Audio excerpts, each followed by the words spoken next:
మనం ఎలా వ్యవహరిస్తాం వేరే దేశాలతోటి, చైనా ఎలా వ్యవహరిస్తాం. అవును చైనా వాళ్ళది Debt CPEC trap. కావచ్చు, లేకపోతే ఇంకేదైనా road and Belt and Road belt and Initiative. Road initiative BRI కావచ్చు, వాళ్ళు ఏంటంటే డెట్ ట్రాప్లో తీసుకెళ్ళిపోతారు.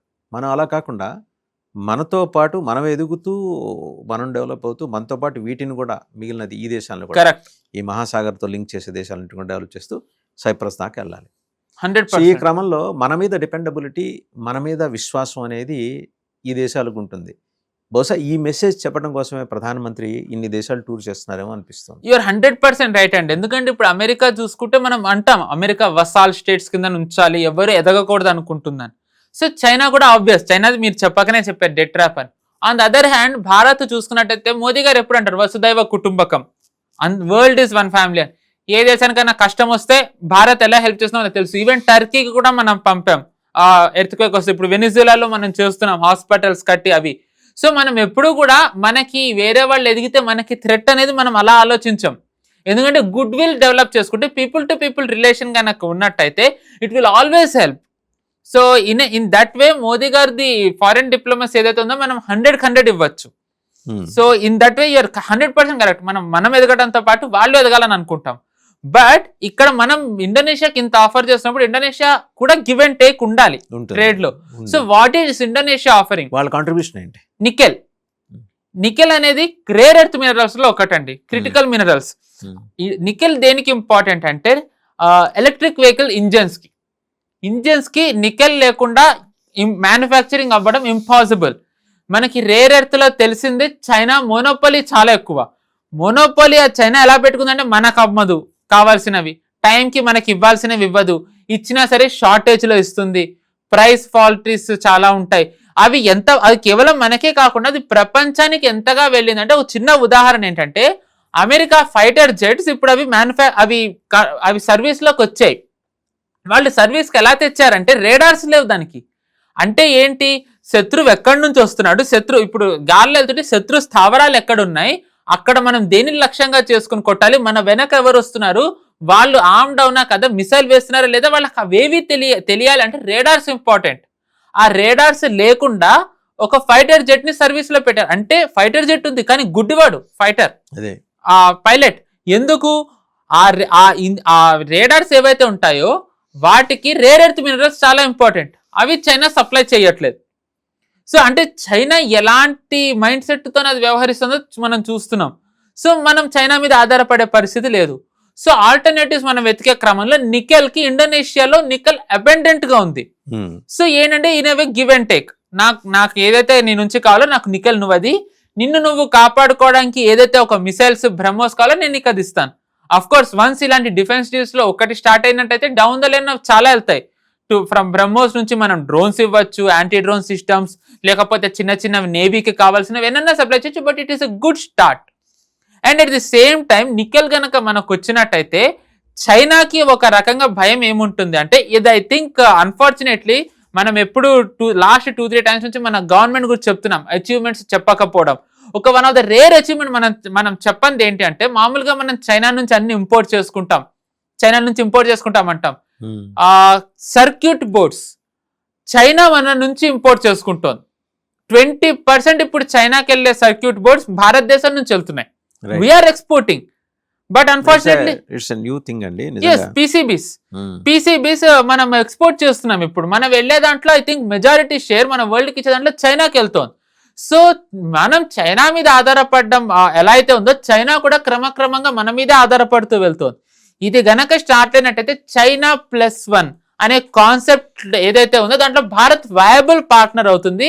అది గనక అయినట్టయితే ఖచ్చితంగా చైనాని మనం దెబ్బ కొట్టే ఏదైతే బలం ఉందో అది పెరుగుతుందన్న సంగతి చైనాకి తెలుసు.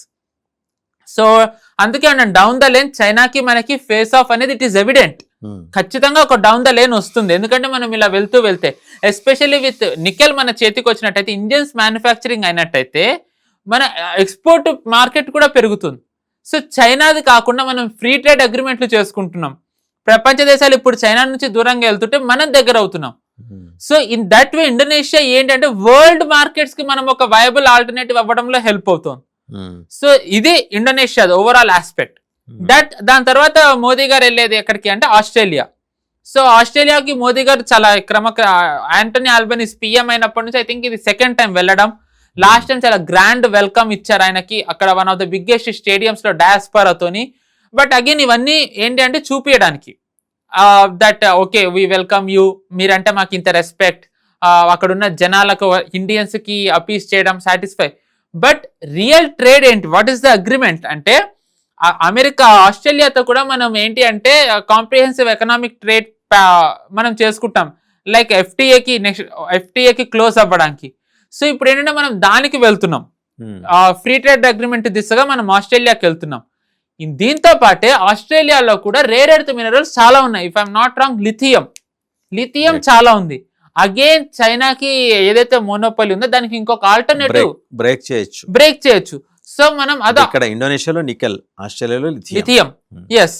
సో ఏంటంటే మన అగైన్ రేర్ ఎర్త్ మినరల్స్ కి. దాని తర్వాత ద మోస్ట్ ఇంపార్టెంట్ థింగ్ ఏంటి అంటే చైనాది ఈ పెసిఫిక్ రీజన్ లో దాని మోనోపోలీ పెరుగుతోంది. మీరు ఏదైతే డెట్ ట్రాప్ అని అన్నారో అక్కడ పెసిఫిక్ నేషన్స్ కి డెట్ ట్రాప్ వేసుకుంటూ వెళ్తోంది. దాన్ని యుఎస్ ఇప్పుడు కౌంటర్ చేసే పరిస్థితిలో లేదు. ఆస్ట్రేలియా దిగింది. ఆస్ట్రేలియా మన ముందే చిన్న దేశం అంటే ఆర్థికంగా, చైనా ముందర ఇంకెంత చిన్న దేశం అవుతుంది. But still Australia is trying its best. Recently 2 weeks back Australia Vanuatu అనే ఒక కంట్రీ ఉంది అక్కడ, చిన్న నేషన్. చైనా వాళ్ళతోని డీల్స్ అవుతూ ఉంటే ఆ చైనా ఇన్ఫ్లుయెన్స్ తగ్గియడానికి అక్కడ ఆస్ట్రేలియా కూడా డీల్ చేసుకుంది. But so in a way Australia ఒక ఎక్స్టెంట్ వరకే వెళ్ళగలుగుతుంది అక్కడ పసిఫిక్ నేషన్స్ తో. లార్జర్ ఎక్స్టెంట్ లో చైనాకి ఆల్టర్నేటివ్ గా యుఎస్ లేకపోతే కనుక అక్కడ ఎవరు చేయగలరు? We're the viable alternative. In fact Modi గారు అక్కడ పసిఫిక్ నేషన్స్ తోని మంచి డీల్స్ చేసుకున్నారు. మనం గమనించినట్టయితే ఐ థింక్ పనామా అనుకుంటా వెళ్తే మోదీ గారు అక్కడ రాష్ట్రపతి మోదీ గారి కాళ్ళకి దండం పెట్టారు ఆయన. సో అంటే మనం మెల్లమెల్లగా ఏమంటారు మన రిలేషన్ పెంచుకుంటూ వెళ్తున్నాం. ఒకటే కాదు వాళ్ళ కాన్ఫిడెన్స్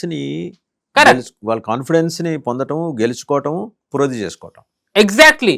సో ఏంటంటే మనం చేసుకోవడం అట్ ది సేమ్ టైం ఆస్ట్రేలియాతో చేస్తూ ఉన్నట్టయితే యుఎస్ కి ఏదైతే అక్కడ ప్రెషర్ ఉందో, యుఎస్ ఆ ప్రెషర్ తట్టుకోలేక వెళ్ళిపోతూ ఉంటే అది చైనా ఆక్యుపై చేస్తుంది. చైనా ఆక్యుపై చేయకుండా భారత్ ఇంకా ఆస్ట్రేలియా కలిసి అక్కడ బాగానే చేస్తున్నాయి. సో వయబుల్ ఆల్టర్నేటివ్ గా ఇద్దరు కలిసి అక్కడ ఎమర్జ్ అవుతున్నారు. అండ్ దాని తర్వాత దాని లీడ్స్ అస్ టు న్యూజిలాండ్. ఆస్ట్రేలియాలో థ్రెట్ గురించి కూడా మనం డౌన్ ద లైన్ మాట్లాడుకుందాం అండి. ఫస్ట్ మనం ఈ 3 nations ఇంపార్టెన్స్ చెప్పేస్తే ఎందుకంటే ఇండోనేషియా నికెల్ అన్నాము, ఆస్ట్రేలియా లిథియం అన్నాము. ఇక్కడ కూడా ఏదో ఒక స్ట్రాటజిక్ ఎలిమెంట్ ఉండే ఉండాలి. పెసిఫిక్ రీజన్ ఏంటంటే ఇండో పెసిఫిక్ అనేది భారత్ ఏంటంటే మహాసాగర్ విజన్ లో ఇది ఒక భాగం. సో న్యూజిలాండ్ అనేది చాలా చిన్న నేషన్, అంత వార్తల్లో ఉండదు. కానీ న్యూజిలాండ్ కి geopolitically it plays a very important role. And at the same time trade పరంగా మనకి ఇటీవల న్యూజిలాండ్ తో FTA అయింది, ఫ్రీ ట్రేడ్ అగ్రిమెంట్ అయింది. వాళ్ళు కూడా దాన్ని చాలా బాగా చేస్తున్నారు. మన మార్కెట్ పెరగడానికి, మన ప్రోడక్ట్స్ వేరే దేశాల్లోకి వెళ్ళడానికి, దాని ద్వారా ఏంటంటే మన ఎకానమీ పెరగడానికి న్యూజిలాండ్ చాలా హెల్ప్ అవుతుంది. ఒక చిన్న దేశమే ఇది ఎలా హెల్ప్ అవుతుంది అనే ప్రశ్న అందరికీ రావచ్చు సందేహం, విచ్ ఇస్ ట్రూ. కానీ మనం చూసుకున్నట్టయితే యుఎస్ మన మీద 50% టారిఫ్ వేసినప్పుడు మనం ఆల్టర్నేటివ్స్ వెతుకుతూ వెళ్ళినప్పుడు ఇవే చిన్న చిన్న దేశాలు కూడా మనకి చాలా వయబుల్ ఆల్టర్నేటివ్ అవ్వడంతో నిజానికి యుఎస్ ఏ లక్ష్యంతో అయితే మన మీద టారిఫ్ వేసిందో ఆ టారిఫ్ పని చేయలేదు. ఆ టారిఫ్ నిజానికి ప్రభావం మన మీద చూపించకపోవడానికి ఏంటంటే చిన్న చిన్న దేశాలు ఆఫ్రికాలో అవ్వనివ్వండి, న్యూజిలాండ్ లాంటి దేశాలతోని మనం చేసుకున్న ట్రేడ్ డీల్స్ మనకి హెల్ప్ అయ్యాయి. సో అందుకే మనం ఏంటంటే మోదీ గారిది ఫారెన్ డిప్లొమసీలో one of the big achievement అంటామా లేకపోతే ఆయన దురదృష్టి అంటామా, పెద్ద దేశాలతో ఒకలాగా చిన్న దేశాలతో ఇంకొకలాగా చూడరు. Every nation has its own importance. ఆ ఇంపార్టెన్స్ కి తగ్గట్టుగా మనం వ్యవహరించాలి అనే దాంతో ఆయన వెళ్తుంటారు, అన్లైక్ అమెరికా కానివ్వండి, చైనా. సో దాని వల్ల ఏమైందంటే వేరే దేశాలు కూడా ఇందాక మీరు అన్నట్టుగా మనని గౌరవించడం, మనం నమ్మడం, మనం ఒక రిలయబుల్ పార్ట్నర్ గా చూడడం మొదలు పెట్టారు. సో ఇప్పుడు న్యూజిలాండ్ లాంటి కంట్రీలో కూడా చైనాది ప్రభావం పెరుగుతోంది. ఎందుకంటే న్యూజిలాండ్ కూడా పసిఫిక్ రీజన్ లోకి వస్తుంది కాబట్టి అక్కడ ఉన్న ఐలాండ్ దేశాలు ఇందా చెప్పినట్టుగా వనాతావ్ కానివ్వండి, పనామా కానివ్వండి, వేరే ఫిజీ, ఇక్కడంతా చైనా ప్రభావం పెరిగినట్టయితే అది ఆస్ట్రేలియాకి థ్రెట్టే, న్యూజిలాండ్కి థ్రెట్టే. సో దాన్ని కంటైన్ చేయాలంటే ఏంటంటే వీళ్ళు మనతోని కలుస్తున్నారు, భారత్తోని కలిసి మనం ఏమంటారు, మనం నేవీ డ్రిల్స్ చేస్తాం, defence agreements it they are work in progress. Um, so ఏంటంటే and at the same time మీరు ఇందాక ఓపెనింగ్ జపాన్ తోని స్టార్ట్ చేశారు.